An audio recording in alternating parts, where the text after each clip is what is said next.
आदाब, सत श्री अकाल और अस्सलाम वालेकुम। मैं हूं मोहम्मद अहमद काज़मी, लेकर आया हूं आपका पसंदीदा कार्यक्रम नज़र दुनिया पर। जैसा कि मैं आपसे पहले बता चुका हूं कि media star world YouTube channel अब एक्सपेंड कर रहा है और न सिर्फ अंतर्राष्ट्रीय खबरें बल्कि देश में जो कुछ हो रहा है वो भी आप तक पहुंचाने की कोशिश कर रहा है, जिसमें हम देश में होने वाली घटनाओं और इंटरव्यूज़ वगैरह को शामिल कर रहे हैं।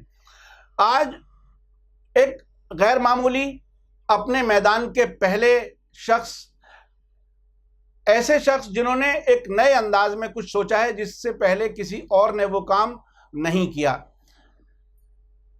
मेरा मतलब है शफीकुल हसन साहब को मैं मिलवा रहा हूं आपसे।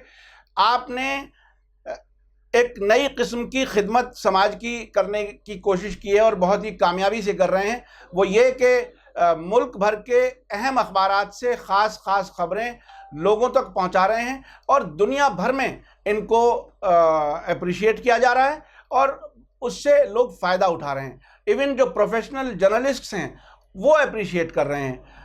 हर समाज के हर मैदान से जो लोग हैं वो इनकी इस खिदमत से, जो बिल्कुल फ्री ऑफ कॉस्ट है, उसकी कोई कीमत नहीं ले रहे, उससे इस्तेफादा कर रहे हैं, फ़ायदा उठा रहे हैं। शफीकुल हसन साहब, आपने जो ये न्यूज़ सर्विस शुरू की, अखबारात की क्लिपिंग्स, ये एक नई किस्म की जर्नलिज्म है।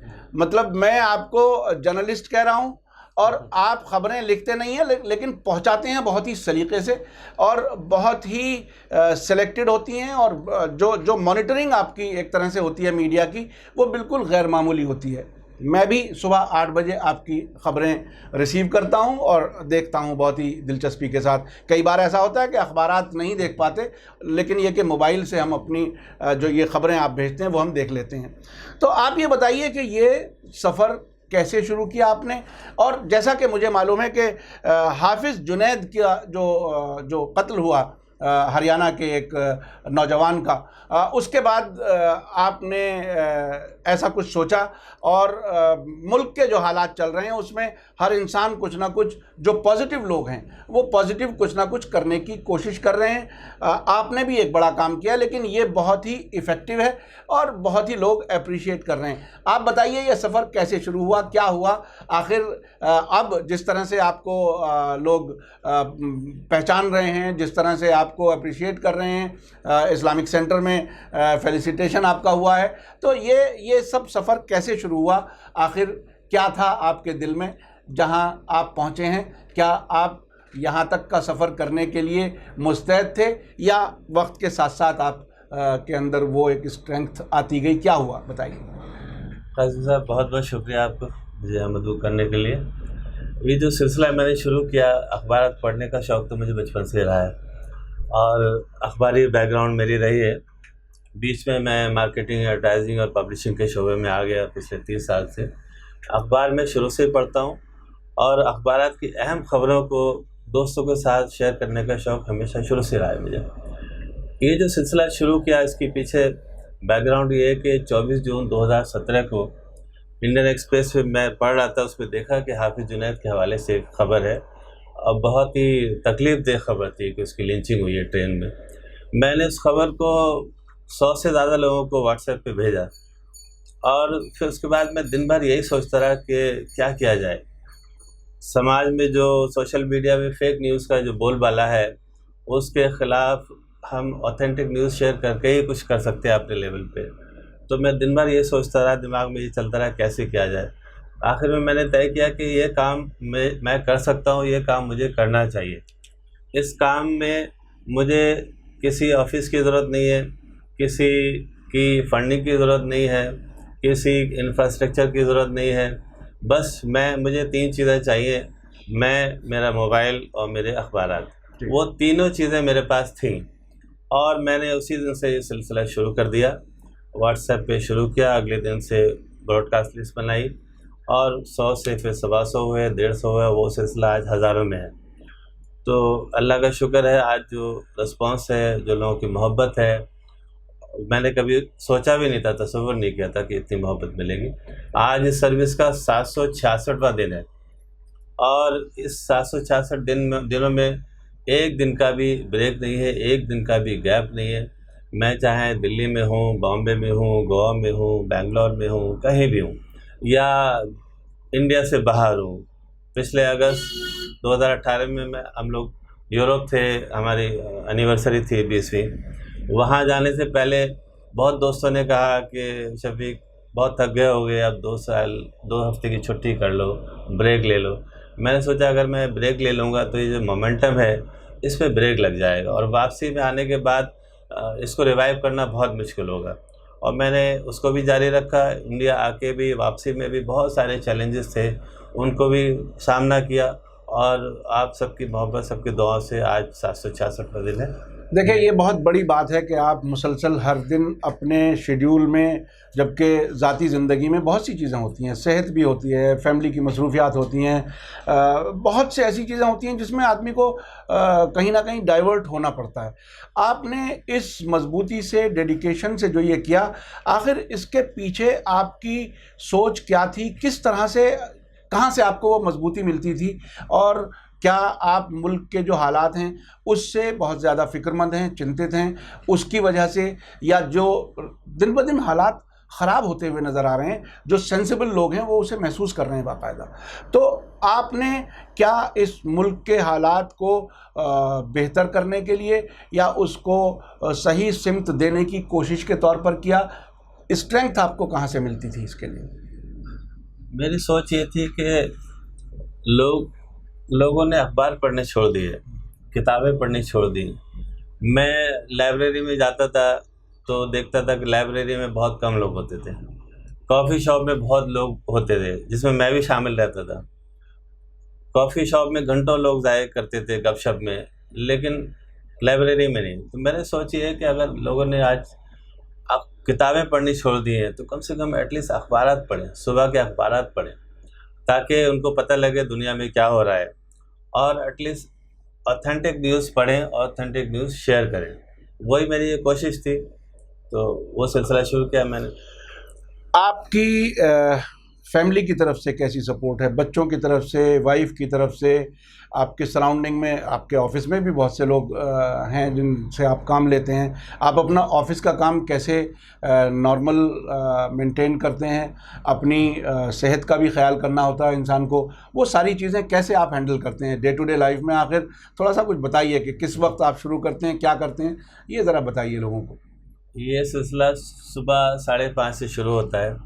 मैं 5:30 पे उठ के, 5:30 बजे तो अखबारात भी नहीं पहुंचते, मैं समझता हूँ। उठ के मैं थोड़ा फ्रेश होता हूँ, जी। वॉक के लिए जाता हूँ, हाँ। और उसके बाद अखबारात आने से पहले मेरे पास मोबाइल होता है और उसमें ई पेपर्स होते हैं। जी जी। सबसे पहले मैं टेलीग्राफ की साइट पे जाता हूँ, यानी वो अखबारात जो दिल्ली में अवेलेबल हाँ, नहीं होते, वो जी। सुबह में आप टेलीग्राफ देखता हूँ, ई पेपर, ट्रिब्यून देखता हूँ, इंडियन स्टेट्समैन या मेल टुडे जैसे अखबार, डेक्कन क्रॉनिकल जो बेंगलोर का है, हैदराबाद का है, उसको देखता हूँ। उसमें से कुछ इंपॉर्टेंट स्टोरीज मैं सेलेक्ट करता हूँ और उसको रेडी करता हूँ।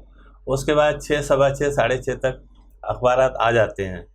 उसके बाद मैं ई पेपर छोड़ देता हूँ, क्योंकि अब मेरे पास टारगेट है कि जो अखबारात आए हुए हैं मेरे घर में उनको मुझे स्कैन करना है और उसमें से जो इम्पोर्टेंट स्टोरीज हैं उनको सेलेक्ट करना है।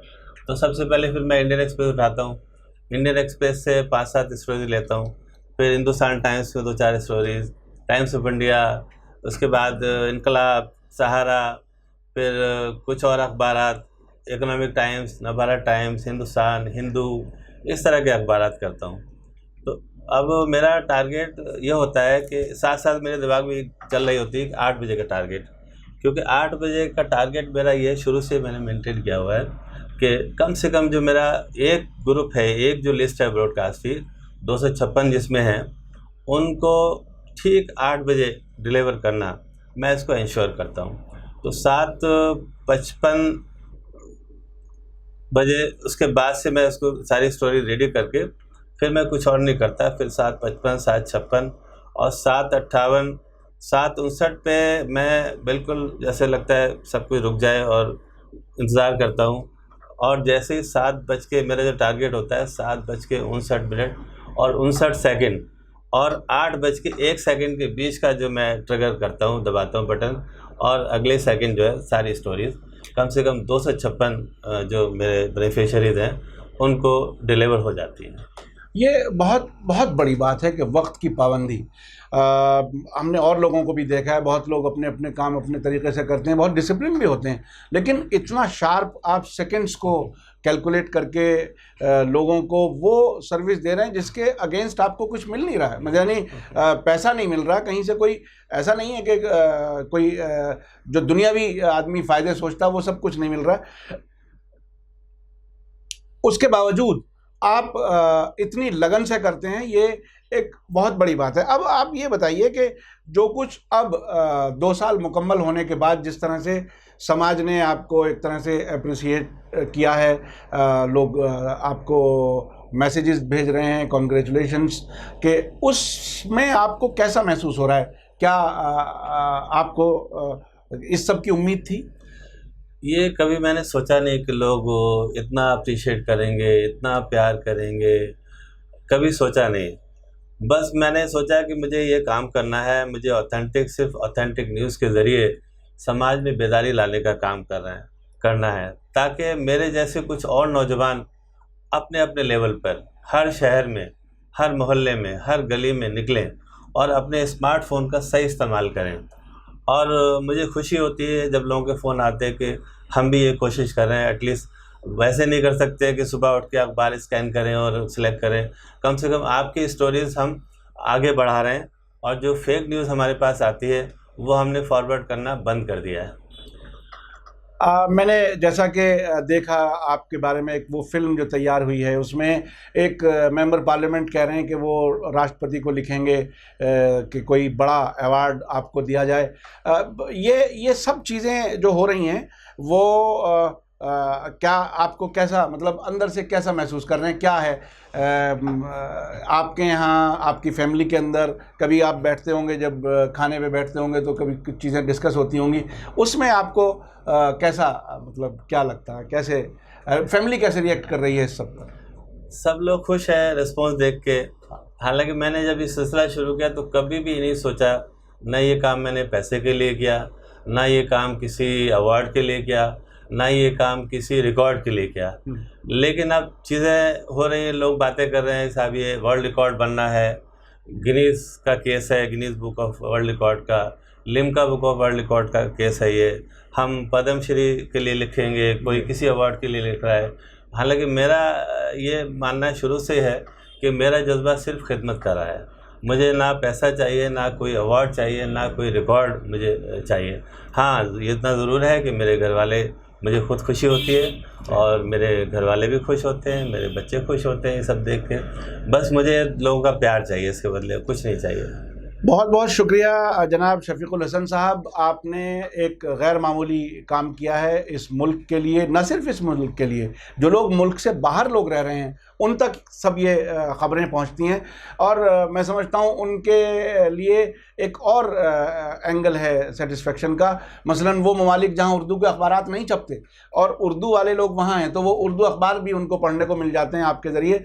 तो ये एक बहुत ही गैर मामूली काम है, और इसमें डिटर्मिनेशन और डेडिकेशन, यानी पक्का इरादा और सच्चाई के साथ, मजबूती के साथ आगे बढ़ने का जज्बा, यही आपको आगे ले जा रहा है। मैं समझता हूं कि समाज में और बहुत ऐसे लोगों की ज़रूरत है जो मुख्तलिफ मैदानों में ऐसे बेलौस, बग़ैर किसी लालच के समाज की खिदमत कर सकें।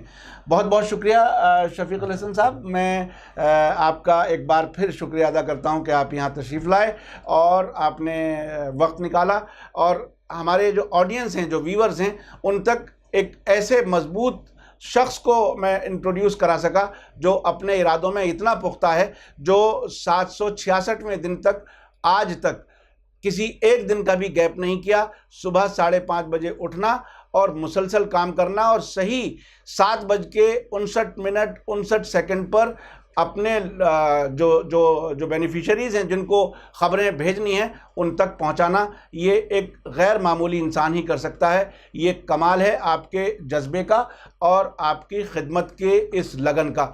इसी के साथ लेता हूं मैं इजाज़त। धन्यवाद, शुक्रिया। जय भारत, जय हिंद।